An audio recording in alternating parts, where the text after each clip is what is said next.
All right, what's up, y'all?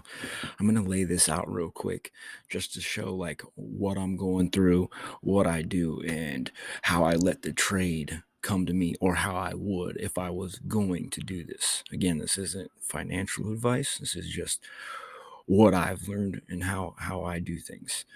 So most of the time, I have my stuff out here in candles, but it's sometimes it's easier to identify patterns by breaking us over to the line chart, and you can see how much clearer it is because of the contrast. And you can see that this little breakaway on the daily chart is a falling wedge. So what I did here was, with a light blue line, I'm going to go ahead and mark 37,703 as my bid to start my long, because I think it's going to drop to the bottom of this line, or at least close to it. Now, that doesn't mean I'm going to be right, or that my bid will even get picked up if I am right. You have to pay attention when you're leverage trading in any way.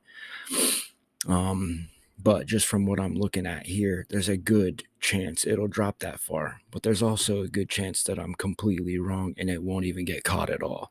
In that case, I'll let it run and have to reevaluate. If I don't really like to jump into trades midway through, if something's happened or went the other way and then it just takes off, trying to chase it never works out well for me. But some people are lucky.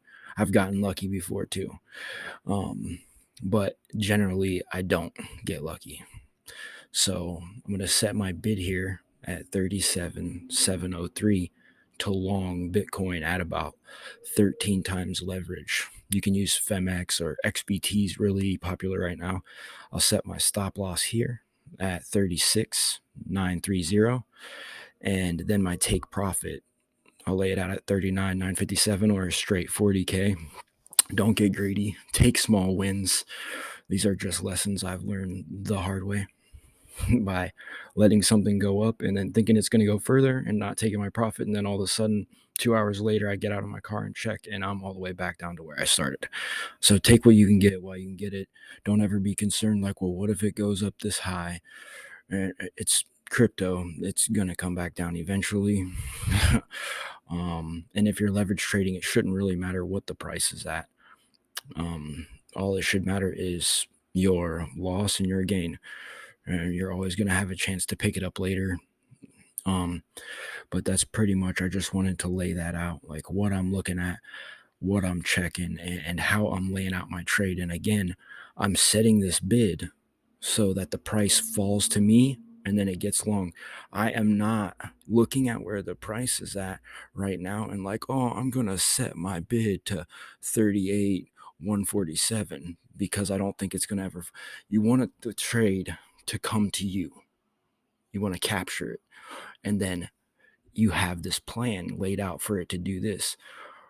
You have something to stop and help you in case something goes wrong. These are all mistakes I made when I first started out. Was I wouldn't let the trade come to me. I would chase it, try to get it activated by where it's at, and then I wouldn't set any stop loss, and I'd lose everything that I started with. Don't do that. Take it easy.